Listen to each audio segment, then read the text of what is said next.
and surely have picked up 3 precious points.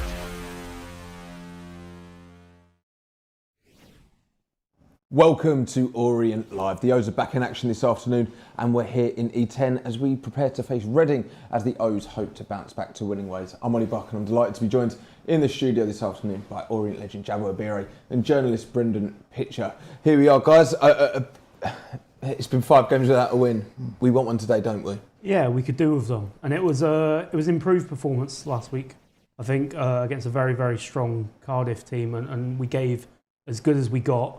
Probably a 50-50 game that could have gone either way. Draw probably a fair result, but that's a good building block to build on. We've been very strong at home.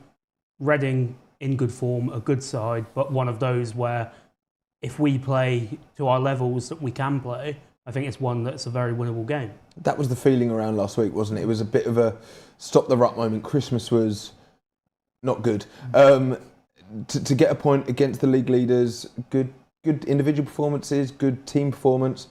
That's something you've got to build on. Yeah, 100%. And it breeds the confidence and it makes the players suddenly believe again, because when you play a lot of back-to-back games very quickly over the Christmas period, if the results ain't going your way, it can really rest in your mind. So suddenly to get like a good solid sort of positive point against the league leaders will definitely do good for the mindset and the mentality going into today's game. What do we make of today's game then? Reading maybe had a tricky start to the season. But you look at our home form and you look at today of hopefully the first win in a little while. Yeah, definitely. I think Reading are one of those that have really picked up recently since they sacked Noel Hunt and brought in Liam Richardson. They'll be a tough test. They're one of those kind of organised, strong teams that will be tough to beat. But like I've said before, if we play to our level that we know we can, then this team, especially at home, is capable of beating most teams in League One. We showed that with a positive 1-1 last week. We seem to have showed a new kind of vigour for defending. I think we were very, very good at the back last weekend. If we can continue that and keep it tight, then all it takes is a moment of magic from the front players, Don Ballard in particular, and that could be the difference today. That feels like the big part, doesn't it, Jabo? You know, we've got one of the highest goals against in the league table.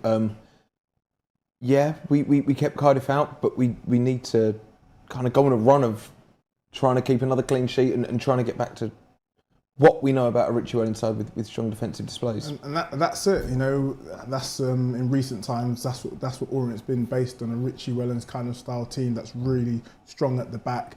And you know, don't concede many, really tight. There's a real desire to defend, and we have talent at the top end to get the goals and get that win. And in recent times, it hasn't been quite like that. But you know, getting a positive result last weekend and building upon that defensive display will kind of bring those memories back, and hopefully we can build upon that because we're capable of going on those sort of runs. We've done it in the past. The league's very tight, and albeit we're near the wrong end, but you know, couple of good displays, couple of back-to-back wins, and suddenly things start looking a bit different. And Richie was vocal about wanting to freshen up the squad, maybe, you know, add some new faces in, add some new bodies in. That's happened. We've got 3 new players now since the turn of the year. We've got that little spark, haven't we? Yeah, it makes a difference. I think Richie did a number of interviews, obviously, over that Christmas period where we weren't in a good vein of form, and the new year where he kind of hinted at things not being quite right because players didn't know whether they were going to be at the club or not come this time of year. Seems like we're settled now in terms of the fact that all of the loanees, apart from Morehouse, have been recalled, and it's a case of we've brought in 2 loanees and Forrester. So I think that kind of stability makes a difference. Jab will be able to speak to it better than me, but I think maybe when you're playing week in, week out, league football where there's things on the line, it's competitive. If you're not quite 100% in terms of commitment to the club, in terms of not knowing whether this is where your future is going to be, then it can make a difference on the field. Well, we'll come on to those new signings and the full lineup very shortly, but first, let's hear the pre-match thoughts of the gaffer, Sir Richie Wellens. Before we head into the Reading game, 2 new signings through the door. Just talk to us about them. Well, first of all, AJ's, we tried to sign him in the summer. He's someone that Dan McClunes knows really well because of his time at Millwall. I think he signed him at Millwall. And obviously late last night we lost Alfie, so it was time to move. So we already really had that in progress. So glad to get it done this morning. And Caelan's a good footballer. He's someone who I've tried to get in the past, but had a loan move to Swansea, which is obviously an incredible loan move for him for his first loan. But we think he's got a lot of talent, got good size, good footballer, dangerous in both boxes. So physical in both boxes. So we're really happy to have both of them. Yeah. With Caelan, he's played 1 or 2 games in the Premier League for West Ham, playing the Conference League as well. So he has got some experience behind him. Yeah, listen, our job now, our responsibility is to try and get him 20 games, as many games as possible, and send him back to West Ham in the summer. A much better player, much more rounded player, more experience, more know-how, more game management, pass on the knowledge that we have to him, and hopefully we can send him back to West Ham a better player. What does AJ bring to this Leyton Orient team? Very similar in a lot of ways to Dom. He's quick, he's game, he's horrible to play against if you're centre-half, he's got good movement, and he has a really good knack of being in the right place at the right time when he's played. Obviously he's not played too many first team games, but he's trained with us this morning, really bright, energetic, settled quicker than snow, so really positive first impressions.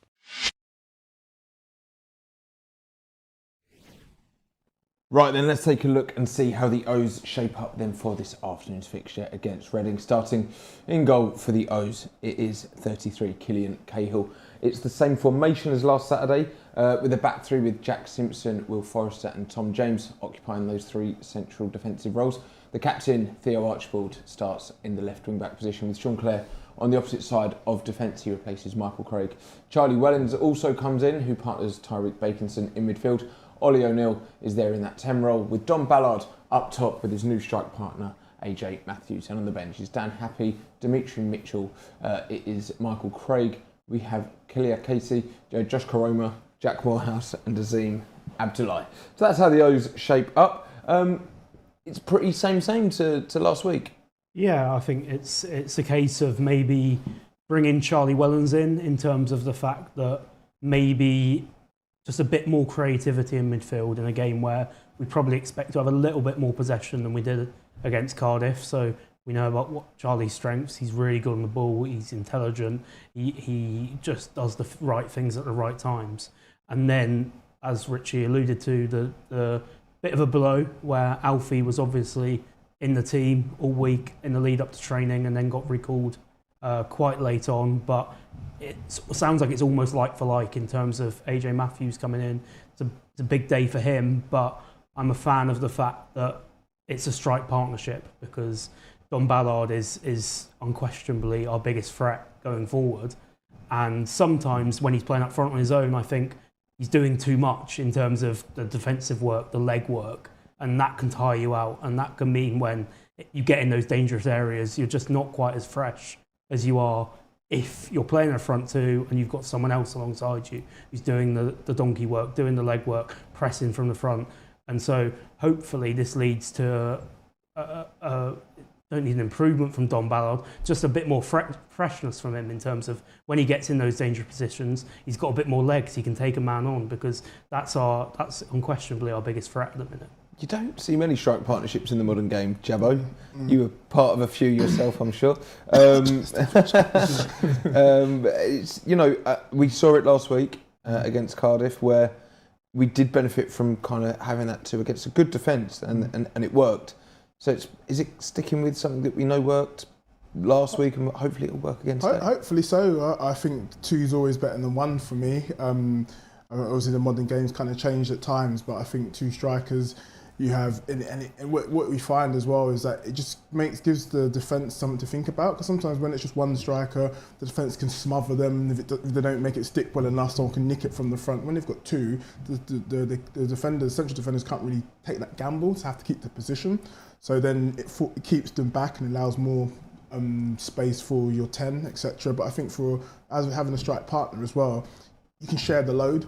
You know, you can take the knocks, or if you're the foil for the say for Don Ballard now to getting like Brendan was saying, to get more freshness. Someone else can take the knocks, which allows him to have more freshness, more concentration to get the goals. But I think having a partnership in years gone by, when you've seen great partnerships like Jabba and Aaron McLean, like York and Cole, Bergkamp and Henry, it just works. And if they can build on something, it'd be fantastic. Jabbo and Thierry Henry in the same breath together. As that striker though, were you the runner or the runnee? I could do both. Definitely when I was younger, I did a lot of running for the senior strikers. Let's just say that. You look at them, you go, I mean, oh, okay, I'll go. But yeah, I mean, I could do both. I enjoyed going into channels and stuff like that. But I definitely think playing with someone is much better than playing on your own. It's interesting because we talk about the senior striker. Don Ballard's 20 years old. It's a mobile front too, but also, you know, it's a good front too, obviously. And as Brendan said, how does that kind of work, especially when you're playing with a new striker who's signed 24 hours ago? It's an interesting one. We don't know how it's going to look, but is that a positive? Reading aren't going to know how that looks either. And there you go, there and there's your weapon. You know, sometimes being a striker is often the best work is done off the cuff, catching people by surprise, and you know you'll get to learn very quickly. You might have obviously had a couple of training sessions together, maybe to get some sort of thing going. But once you're out there, you cross the white line. You'll get to see how he likes to run. Does he like to come short? Then I'm going to go the opposite way. And they're smart, they're clever. They'll figure it out. But then that's the surprise package for Reading to figure out as well. Let's talk about Charlie Wellens, Brendan. Predominantly, we've seen him either more times in that 10 role, sometimes at fullback. We've never seen him in the midfield too. Yeah, he's a little bit deeper today, but I think when you play a back three and then have that midfield two, I think Richie's played Jack Moorhouse in there a number of times, and Jack Moorhouse is a player I'd probably associate as more of a kind of midfielder that goes forward and creates things than kind of one who does the busy work and wins the ball. So I think it is a case of there'll be more of a license for him to show his creativity and do what he does best, which is kind of knit things together and just produce kind of nice, tidy football and keep us on the ball and keep us on the front foot.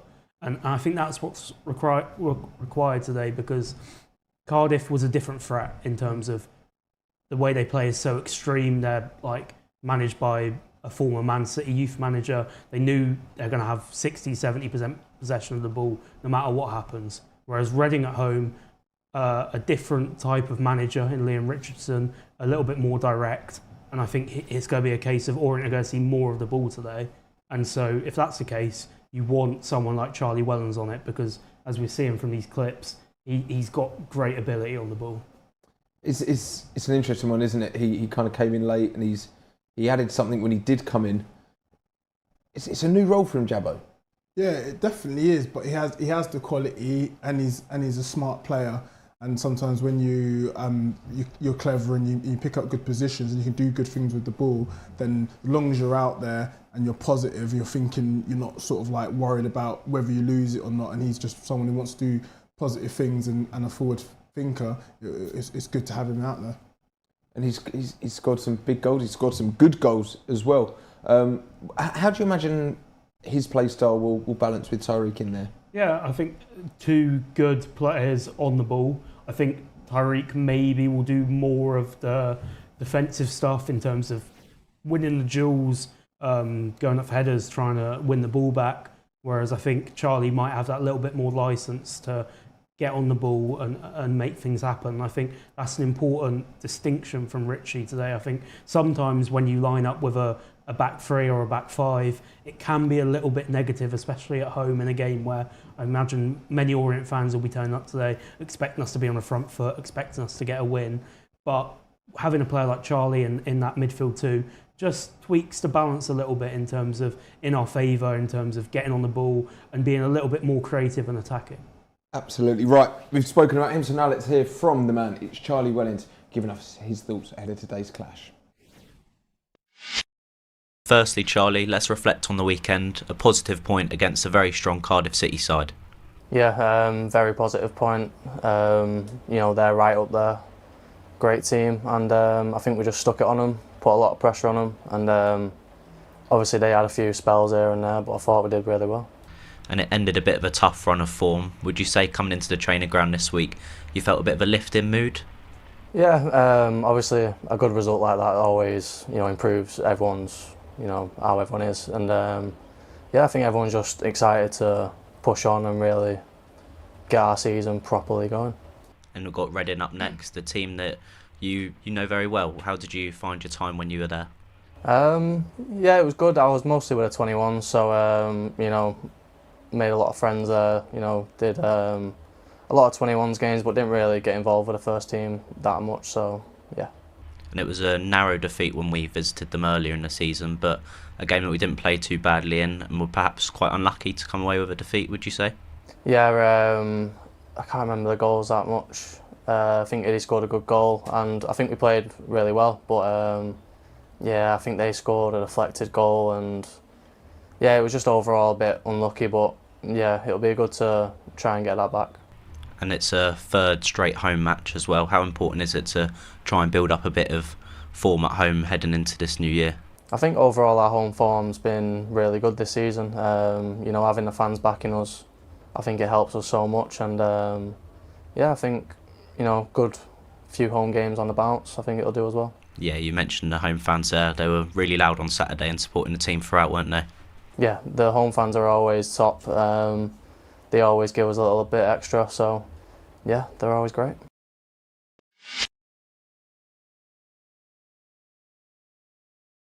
Is lunch at work awesome? If so, tune out now. If not, keep listening.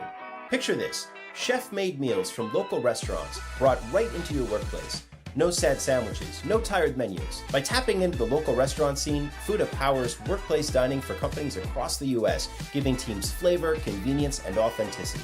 Half of Glassdoor's best places to work have partnered with Fuda. Is your team ready to upgrade its workplace food scene? Find out how at Fuda.com. That's FOODA.com. You have a choice. You can waste 20, maybe 30% of your media budget, spend millions reaching bots, the wrong people, or no one at all. Or just use 0 to 1. It knows who's ready to buy. It's over 85% accurate. Zero wasted spend. The future of marketing isn't guessing. It's knowing. A quick reminder then today, for those of you watching along on our live YouTube preview stream, you can follow all of the action here on Orient Live. UK fans, you can pick up an audio pass to listen along with Matt and Dave on commentary, or if you're watching from international territories, you can pick up a match pass for just £10 to watch all the action here. And also, what we've got for you is a flexi ticket offer, where if you want to buy 3 or 5 match bundles, you can pick those matches and you can save big bucks on those tickets as well. So just head over to the ticket website to pick up your flexi ticket for the second half of the season. Let's turn our attention back to the Ocean, and I want to talk about Ollie O'Neill because he's occupied a new role and he did it well against Cardiff. You think of Ollie O'Neill as a silky winger, but you put him in that 10 role, which is probably replacing the role where Charlie would have been, but he was industrious last week. Yeah, and I think again it plays into that fact of against Cardiff as a number 10 in this formation, probably have to do a bit more defensive work and probably have to drop in a little bit more and try and disrupt them. And when they've got 60-70% of the possession like Cardiff did last weekend, it's tough on the ball for a player like Ollie O'Neill because you're obviously just not getting it as much. Today I expect us to have the ball a little bit more, and this is a game that will suit, hopefully, Ollie on the ball a little bit more because he did his job well last weekend. I'm sure Richie would have told him, you've got to go and mark this man and stop him getting the ball and do all of that stuff, which we know he's more than capable of. Today, I think there'll be different kind of instructions in terms of, I want you to get on the ball, I want you to make sure you do this. And him and Wellens together can in that middle of the park, can hopefully create something today. Hopefully. Let's talk about the formation and that back three. You maybe see why you do it against Cardiff, top of the league. This one, though, you've got obviously Tom James in there. Is it quite a front-footed back three, would you say, Jabba? Or back five, whatever you want to call it? Yeah, you'd say so. It's quite fluid. There's a lot of mobility there in terms of with the wing backs as well, sort of thing. Yeah, it's just again when you play sort of the back three and the wing backs kind of thing, just how you play it. If they're going to be advanced and positive, then it's very good. Sometimes when you're playing against strong opposition and you're pinned back a little bit, then it can seem kind of negative. But I think today's format, the way they're set out and the players, the personnel they have in attack, I think it's definitely one to be on the front foot, and that's how it looks like it's set up for. And we want to see some goals. I know we've touched on it already, but we want to see a win.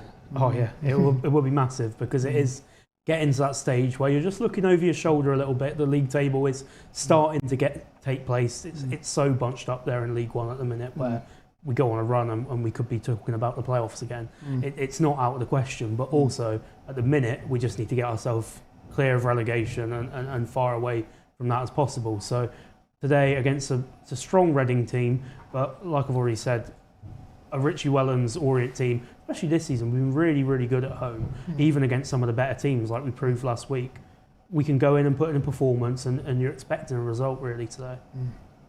And as good as that point against Cardiff was last week, in terms of mood, momentum, to get 3 points, how big is that for at this stage of the season as well?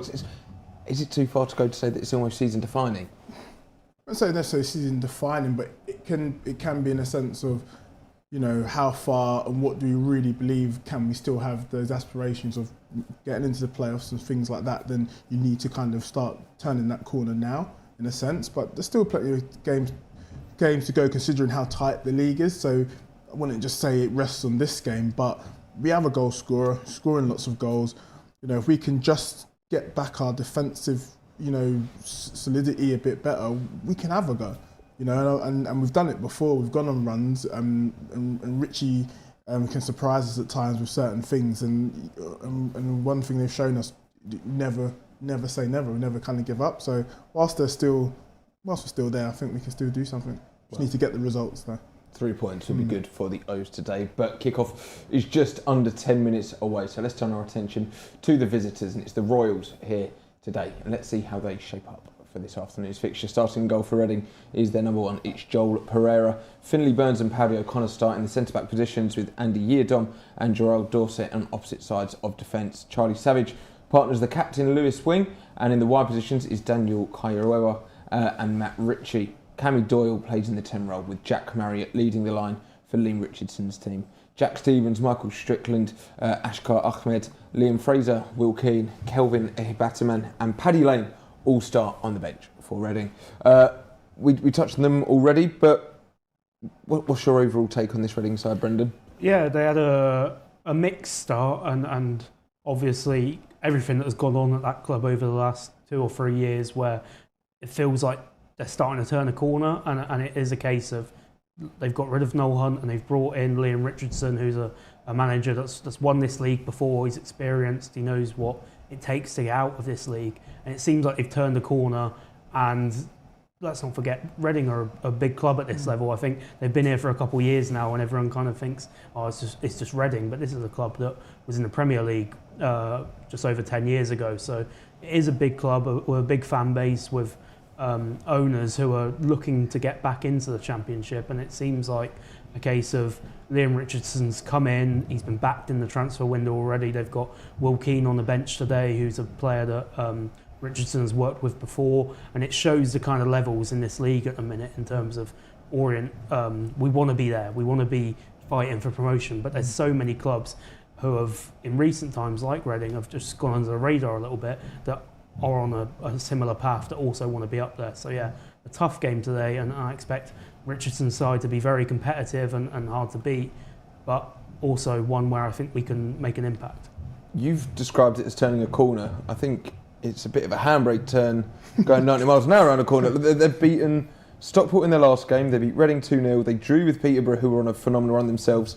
They beat they beat Plymouth 4-1, and they beat Luton as well. That's their last 5 games.